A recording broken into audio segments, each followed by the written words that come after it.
بسم اللہ الرحمن الرحیم۔ السلام علیکم۔ مکتب غامدی کی ایک اور نشست میں خوش آمدید۔ سلسلہ گفتگو 23 اعتراضات کی سیریز میں جاری ہے اور آج اس سلسلے کی ہم قسط نمبر 159 شروع کرنے جا رہے ہیں۔ حدیث کیا ہے، یہ موضوع زیر بحث ہے۔ اس موضوع کی 25ویں نشست آغاز کرتے ہیں۔ ہم سب شکریہ آپ کے وقت کا۔ بحث ہماری آپ سے ہو رہی تھی کہ تبیین کے مفہوم میں کیا تخصیص، تقیید، اسی طریقے سے ترمیم، تغیر، اضافہ، نسخ شامل ہے یا نہیں ہے۔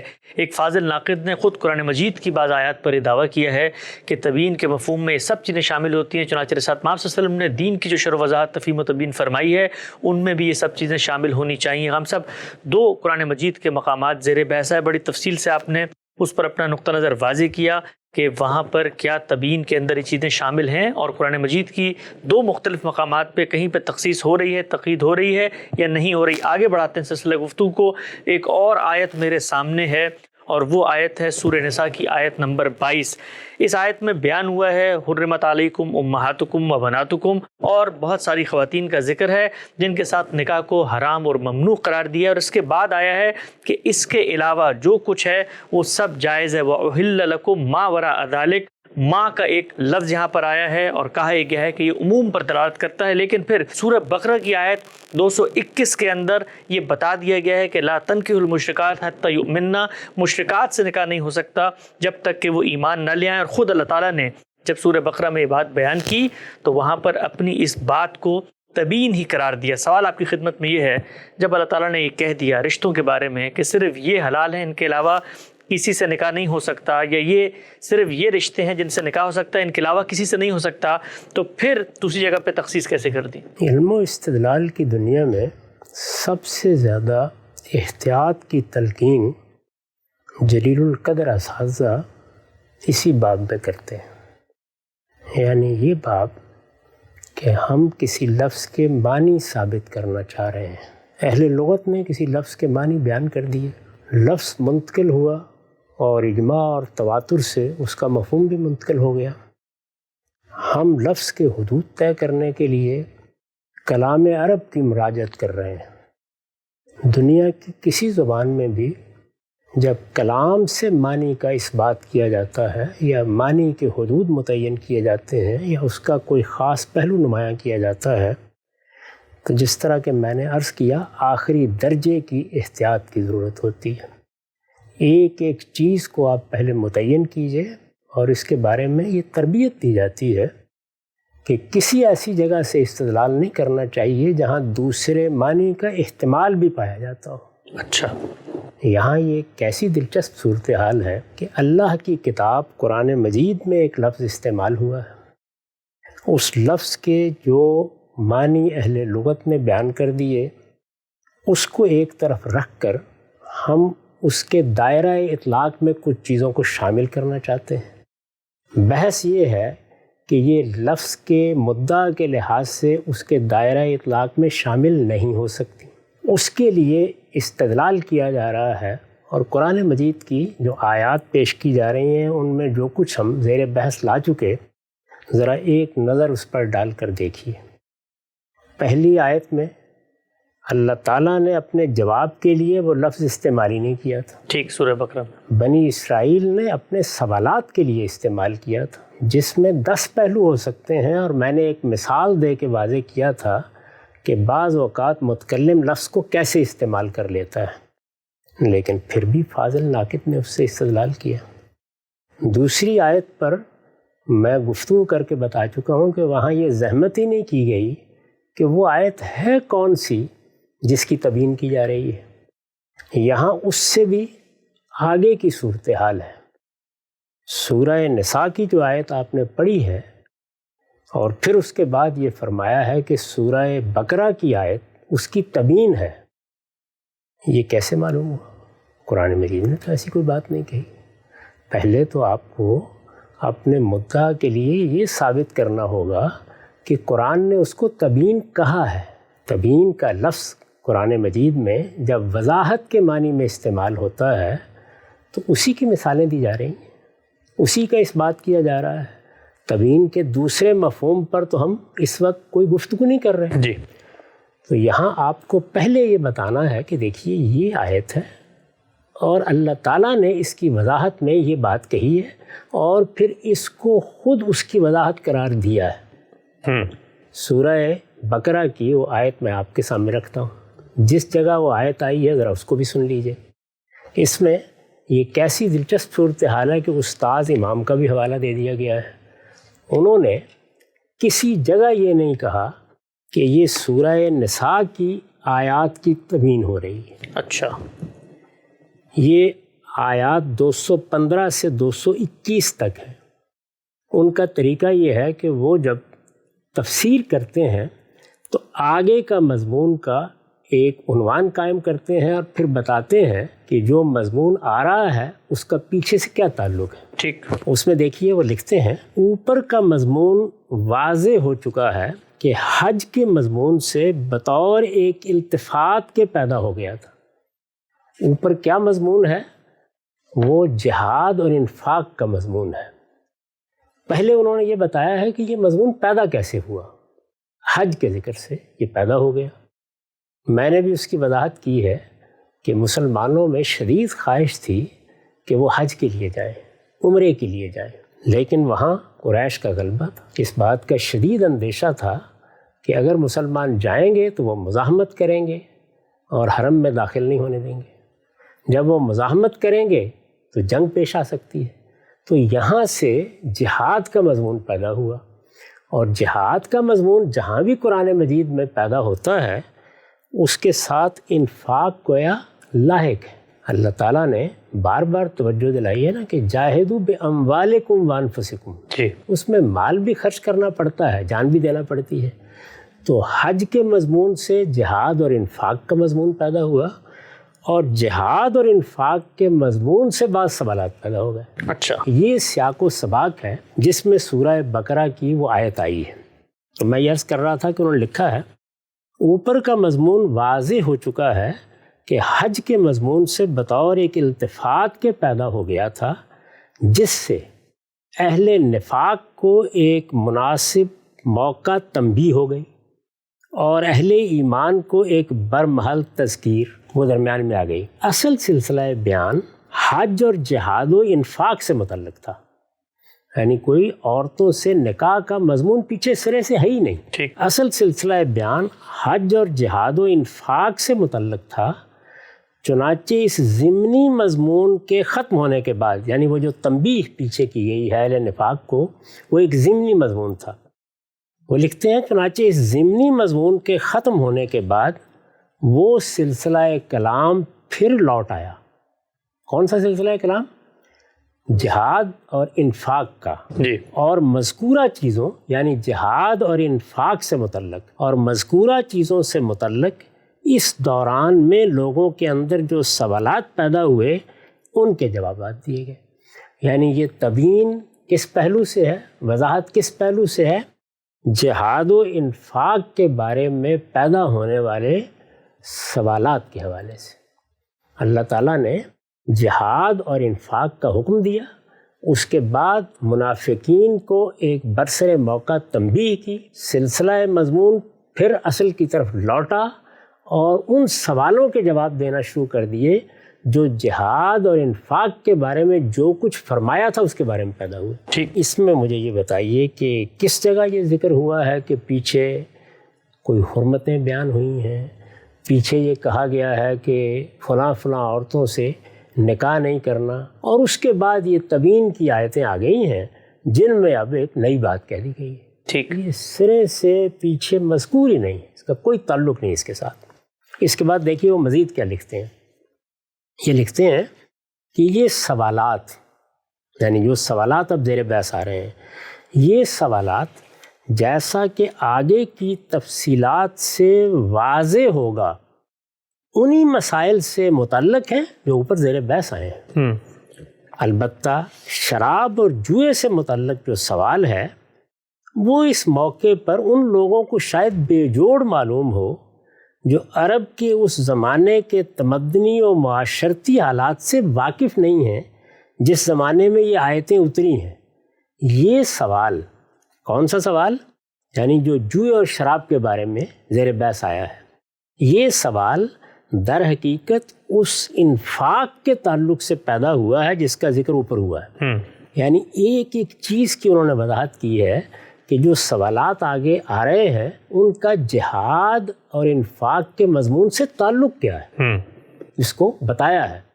جہاد اور انفاق کے مضمون سے بظاہر جس کا تعلق معلوم نہیں ہو رہا تھا یا کسی کے لیے وہ الجھن کا باعث بن سکتا تھا، اس پر خاص طور پر تنبیہ کی ہے۔ ٹھیک، یہ ساری بات بیان کرنے کے بعد اب وہ اس جگہ پہنچے ہیں جہاں پر مشرک مردوں یا مشرکہ عورتوں کے ساتھ نکاح کی ممانعت کی گئی ہے، اور وہاں یہ بتایا ہے کہ یہ سوال جہاد و انفاق کے مضمون سے کیسے پیدا ہوا ہے۔ یعنی جب جہاد کا حکم دیا گیا ہے تو اس بات کا پورا امکان ہے کہ اس میں شہادتیں بھی ہوں گی، اور اس میں اس کا بھی ظاہر ہے کہ امکان رد نہیں کیا جا سکتا کہ کچھ عورتیں بیوہ ہو جائیں گی، بچے یتیم ہو جائیں گے۔ انہی کے تعلق سے سورہ نساء میں بھی یہ چیز زیر بحث آئی ہے۔ جہاں تعدد ازواج کی آیت کو دیکھیے، اسی سیاق میں ہے، یہاں پر بھی یہ مضمون اسی سیاق میں ہے۔ وضاحت اصل میں جہاد اور انفاق کے مضمون کی ہو رہی ہے۔ ٹھیک ہے، اسی کے بارے میں یہ فرمایا ہے کہ اللہ تعالیٰ نے جو سوالات پیدا ہوئے تھے ان کی وضاحت کر دی ہے۔ تو تبیین کا لفظ یہاں اس پہلو سے آیا ہے، ان سوالات کے بعد تبیین کا لفظ آیا ہے، لیکن وہ اس پہلو سے آیا ہے۔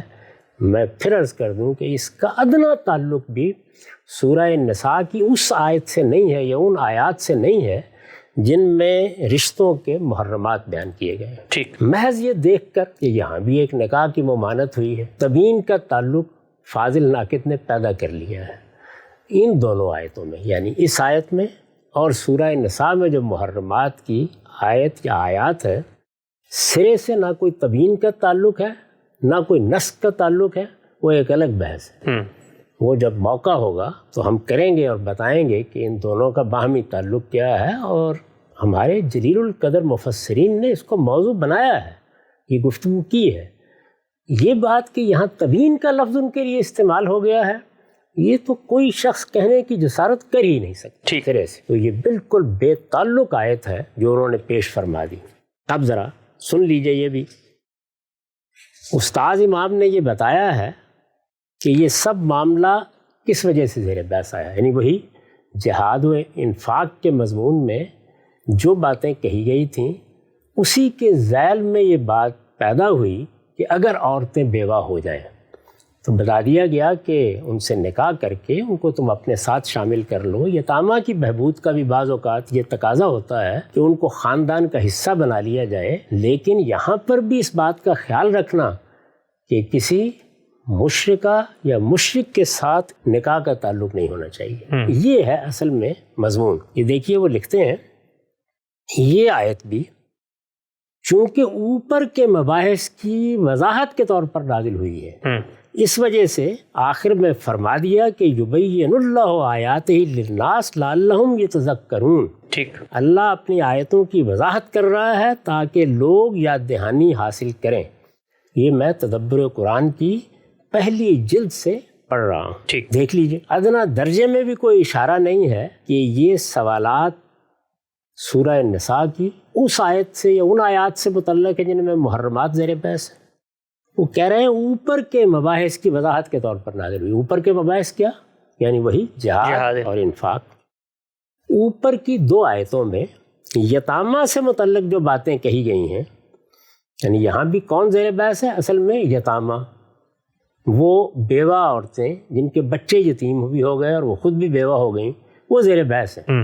ان کے نکاح سے متعلق ایک تنبیہ کی گئی ہے یا ایک چیز کی ہدایت کی گئی ہے۔ اوپر کی دو آیتوں میں یتامہ سے متعلق جو باتیں کہی گئی ہیں، سورہ نساء میں بھی ان کی طرف اشارے ہیں۔ کیا ان آیات کی طرف ہیں؟ وضاحت کی ہے انہوں نے۔ ہم متعلق آیات یہاں نقل کیے دیتے ہیں تاکہ دونوں کو سامنے رکھنے سے ہر پہلو واضح ہو جائے۔ اور پھر کون سی آیات نقل کی ہیں؟ یہ آیات 2 سے لے کر 6 تک، یہ وہ آیتیں ہیں جن میں تعدد ازواج کی ترغیب دی گئی ہے۔ ٹھیک، اور میں عرض کر چکا کہ مناسبت کیا ہے، وہاں پر بھی اسی پہلو سے تعدد ازواج کی ترغیب دی گئی ہے، اور یہاں بھی اسی پہلو سے یہ چیز زیر بحث آئی ہے کہ اگر یتیموں کی ماؤں سے نکاح کیا جائے گا تو کن چیزوں کا خیال رکھنا ہے۔ چنانچہ وہ آیات انہوں نے پوری نیچے نقل کر دی ہیں تاکہ کسی غلط فہمی کا کوئی سوال نہ ہو۔ ان میں جو باتیں کہی گئی ہیں ذرا سن لیجئے، میں صرف ترجمہ پڑھ رہا ہوں۔ اور یتیموں کا مال ان کے حوالے کرو اور ان کے اچھے مال کے بدلے اپنا برا مال نہ دو، اور ان کے مالوں کو اپنے مالوں کے ساتھ ملا کر نہ کھاؤ، یہ بہت بڑا گناہ ہے۔ اور اگر تمہیں اندیشہ ہو کہ یتیموں کے ساتھ کما حق ہو انصاف نہ کر سکو گے تو جو راضی ہوں عورتوں میں سے ان سے نکاح کر لو، 2 3 4 تک۔ اگر یہ اندیشہ ہو کہ عورتوں میں عدل نہ کر سکو گے تو ایک ہی پر کنایت کرو یا پھر جو تمہاری لونڈیاں ہوں، اور یہ زیادہ اس بات کے قرین ہے کہ تم عدل سے نہ ہٹو۔ اور ان عورتوں کو راضی خوشی ان کے مہر دو، اگر وہ اس کا کوئی حصہ تمہارے لیے بخوشی چھوڑ دیں تو اس کو باطمینان اپنے تصرف میں لاؤ، اور بیوقوف یا نادان بچوں کو اپنا وہ مال حوالے نہ کر دو جو خدا نے تمہاری قیام معیشت کا ذریعہ بنایا ہے، البتہ اس میں ان کو کشادگی کے ساتھ کھلاؤ پہناؤ اور ان کو تسلی دیتے رہو، اور یتیموں کو جانچتے رہو۔ جب وہ شادی کی عمر کو پہنچ جائیں تو اگر تم ان میں معاملات کی سوجھ بوجھ پاؤ تو ان کا مال ان کے حوالے کرو، اور فضول خرچی اور جلد بازی کے ساتھ کہ کہیں وہ بڑے ہو جائیں ان کا مال ہڑپ نہ کرو۔ جو غنی ہو تو چاہیے کہ وہ احتراز کرے، اور جو محتاج ہو تو وہ دستور کے مطابق اس میں سے لے لے۔ پھر جب تم ان کا مال ان کے حوالے کرنے لگو تو ان پر گواہ ٹھہرا لو، ویسے اللہ حساب دینے کے لیے کافی ہے۔ یہ آیات ہیں۔ ٹھیک، ان میں کہاں ذکر ہوا ہے محرمات؟ ان میں کوئی اشارہ بھی موجود ہے اس جانب؟ یہ آیات ہیں جو انہوں نے سورہ نساء کی یہاں تقابل میں نقل کی ہیں، کسی جگہ کوئی اشارہ نہیں کیا، ادنا اشارہ بھی آپ نہیں دکھا سکتے کہ اس آیت کا کوئی تعلق یہاں محرمات سے ہے، یا یہاں تبیین کا لفظ اس پہلو سے آیا ہے، یا وہاں جو ما استعمال ہوا ہے یہ دیکھیے اس میں سے ایک استثناء یہاں مذکور ہے۔ ادنا درجے میں کوئی ذکر نہیں۔ میں نے بھی ظاہر ہے کہ ان آیات کو موضوع بنایا ہے اپنی تفسیر البیان میں، یہاں بھی ذرا سن لیجئے۔ میں نے اس حصے کی جب ابتدا کی ہے تو اس کے تعارف میں لکھا ہے یہ انہی لوگوں کے سوالات ہیں جن کا ذکر اوپر ہوا ہے، یہ انہی لوگوں کے سوالات ہیں، یعنی وہی لوگ کہ جو اپنی کمزوریوں کی وجہ سے یہ چاہتے تھے کہ جہاد اور انفاق سے کوئی گریز اور فرار کی راہ مل جائے، انہی کے سوالات ہیں۔ یہ انہی لوگوں کے سوالات ہیں جن کا ذکر اوپر ہوا ہے، اور انہی مسائل سے متعلق ہیں جو جہاد و انفاق کا حکم دینے کے بعد اس طرح کے منافقین اور کمزور مسلمانوں کے ذہن میں پیدا ہو رہے تھے۔ تجدید شریعت کا مضمون اس فصل میں اب انہی سوالوں کے جوابات سے بتدریج آگے بڑھتے ہوئے اپنے اختتام کو پہنچ جائے گا۔ یعنی یہاں پر بھی دیکھیے کہ بالکل واضح کر دیا ہے کہ آیت، یعنی وہ آیت جو انہوں نے پیش فرمائی ہے، آیت 221، وہ کس سیاق میں آئی ہے، یعنی اس میں جس چیز کو موضوع بنایا گیا ہے وہ کیا ہے، سوال پیدا کیسے ہوا ہے، کن آیات کے بارے میں پیدا ہوا ہے، پیچھے مضمون کیا ہے، واضح کر دیا ہے۔ یہ سب کچھ واضح کر دینے کے بعد اب آخر میں اللہ تعالیٰ نے یہ کہا کہ وَيُبَيِّنُ آيَاتِهِ لِلنَّاسِ لَعَلَّهُمْ يَتَذَكَّرُونَ، اور لوگوں کے لیے اپنی آیتوں کی وضاحت کرتا ہے تاکہ وہ یاد دہانی حاصل کریں۔ آیت آپ نے پڑھ دی، وہی آیت ہے جس میں یہ ہدایت کی گئی ہے کہ اس نکاح کے لیے بھی، یعنی یتیموں کی بہبود کے لیے جو نکاح کیے جائیں ان کے لیے بھی کسی مشرکہ اور کسی مشرک کے ساتھ تعلق نہیں ہونا چاہیے۔ یہ بات میں عرض کر چکا کہ یہ بالکل ایک الگ بحث ہے کہ یہاں جو اللہ تعالیٰ نے بات بیان کی ہے اس کا اب محرمات کی آیت کے ساتھ کیا تعلق پیدا ہوتا ہے؟ ٹھیک، کیا نسخ ہو گیا ہے؟ کیا یہ بھی کوئی وضاحت کی نوعیت کی چیز ہے؟ یعنی یہ وضاحت کی نوعیت کی چیز بھی اگر زیر بحث آئے گی تو یہاں جو لفظ یبین آیا ہے اس کا اس سے تعلق اس کا اس سے کوئی تعلق نہیں۔ ٹھیک، تو یہ ہم کسی وقت اس پر بحث کر کے بتائیں گے کہ دونوں آیتوں کا باہمی تعلق کیا ہے اگر یہ معاملہ آگے بڑھتا ہے، لیکن فی الحال میں یہ بہت واضح طریقے پر کہنا چاہتا ہوں کہ یہ استدلال آخری درجے میں افسوسناک ہے اور ان جیسے فاضل ناقد سے اس کی توقع نہیں کی جا سکتی تھی۔ ہاں صاحب، یہ بات تو بالکل واضح ہو گئی، آپ نے بھی اس کو وضاحت سے بیان کیا، مولانا اصلاحی نے بھی، کہ سورہ بقرہ میں جو لفظ آیا ہے تبیین کا، وہ بقرہ ہی کے اندر ایک پیچھے موضوع زیر بحث ہے جس کی وضاحت اللہ تعالیٰ نے آگے کر دی ہے۔ اس کا سورہ نساء کی اس آیت سے کوئی تعلق نہیں ہے جہاں پر محرمات کا بیان ہوا ہے۔ لیکن ایک سوال سننے والوں کے ذہن میں آ رہا ہوگا کہ مثال کے طور پر میں ایک باپ کی حیثیت سے اپنے بچوں کو کہتا ہوں کہ بھائی یہ تمہارے چچا کی بیٹی ہیں، ماموں کی بیٹی ہیں، خالہ کی بیٹی ہیں، اور ان کے علاوہ بھی جس سے چاہو جا کے تم نکاح کرو، اور کل میں اسی بیٹے کو کہتا ہوں کہ بھئی یہ فلاں لڑکی سے تم نکاح نہیں کر سکتے، تو وہ پلٹ کے سوال تو پوچھے گا پہلے آپ نے کہا تھا کہ جس سے چاہو کرو، اور اب آپ ایک مجھ پر شرط عائد کر رہے ہیں، تو پھر اللہ کے اس کلام میں یہ تضاد نہیں واقع ہو جاتا؟ ایسی بہت سی اور مثالیں بھی آپ دے سکتے ہیں، ان پر بھی گفتگو ہوگی۔ مثلا اللہ تعالیٰ نے ایک موقع پر یہ کہا کہ تم لوگوں کو ہر حال میں وصیت کرنی چاہیے، اور یہ بتایا کہ یہ دستور کے مطابق ہوگی۔ آگے سورہ نساء میں یہ بتا دیا کہ میں تمہارے وارثوں کے یہ حصے مقرر کر رہا ہوں، وہاں پر بھی یہ سوال پیدا ہو جاتا ہے۔ یہ فرمایا اور بالکل متصل فرمایا کہ جب تم پیغمبر سے ملنے کے لیے آؤ تو پہلے کوئی صدقہ کیا کرو، اس کے فوراً بعد یہ بتا دیا کہ اب یہ حکم باقی نہیں رہا۔ اسی طرح سورہ انفال میں یہ زیر بحث ہے کہ وہ کیا تعداد ہے یا کیا نسبت ہے جس کی بنیاد پر اللہ تعالیٰ کی نصرت آتی ہے۔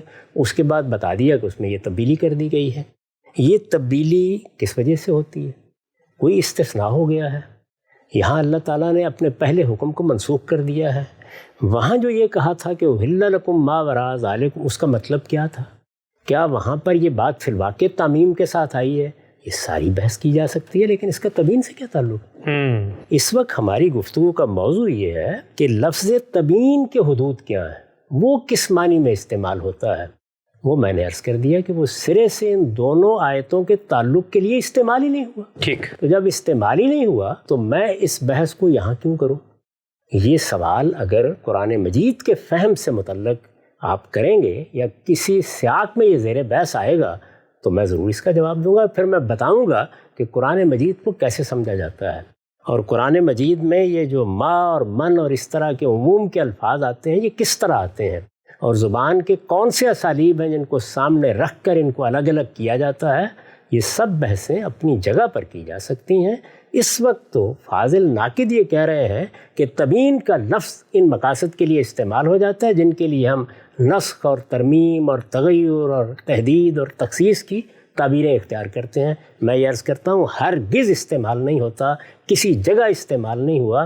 تبیین میں شرح ہوگی، وضاحت ہوگی، کلام کے مضمرات ہوں گے، بلکہ مجھے کہنے دیجئے کہ وہی چیزیں ہوں گی جو میں نے ابتدا میں بیان کر دی تھی، اور اپنی کتاب برہان سے ایک پورا اقتباس پڑھ کے سنایا تھا کہ جب آپ قرآن مجید کی شرح و وضاحت کر رہے ہیں تو وہاں بتائیے کہ لفظ قبول کرتا ہے، بتائیے جملے کی تالیف اس کا تقاضا کرتی ہے، بتائیے سیاق و سباق میں اس کے کیا قرائن ہیں، بتائیے کیا یہ مصنف کا عرف ہے، اور ہمیں بتائیے کہ کیا فی الواقع اس سے کوئی عقلی تقاضے پیدا ہوتے ہیں۔ یہ جامع و مانع حدود ہیں جن کے اندر بیان یا تبیین کو واضح کیا جاتا ہے، ان سے آگے بڑھ کر کوئی چیز تبیین میں شامل نہیں کی جا سکتی۔ یہ ہمارا موقف ہے۔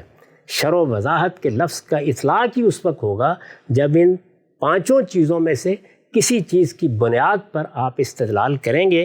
یہاں یہ موضوع نہیں ہے، زیر بحث نہیں ہے، اس لیے اس کو اپنے وقت پر اور جہاں اس کا محل ہوگا ضرور زیر بحث لائیں۔ اچھا، تبیین کے مفہوم میں کیا تخصیص، تحدید، تقیید، اسی طریقے سے ترمیم، تغیر، اضافہ، نسخ شامل ہے یا نہیں ہے؟ قرآن مجید کے وہ مقامات جن میں تبیین کا لفظ استعمال ہوا ہے اور اس سے جو استدلال کیا جاتا ہے، غامدی صاحب کی خدمت میں ایک ایک آیت رکھ رہے ہیں، مزید آیات بھی ہیں، کیا ان میں تبیین کا یہ مفہوم لیا جا سکتا ہے؟ وقت یہاں پہ ختم ہوتا ہے، دوبارہ حاضر خدمت ہوں گے، اب تک آپ لوگ کا بہت شکریہ۔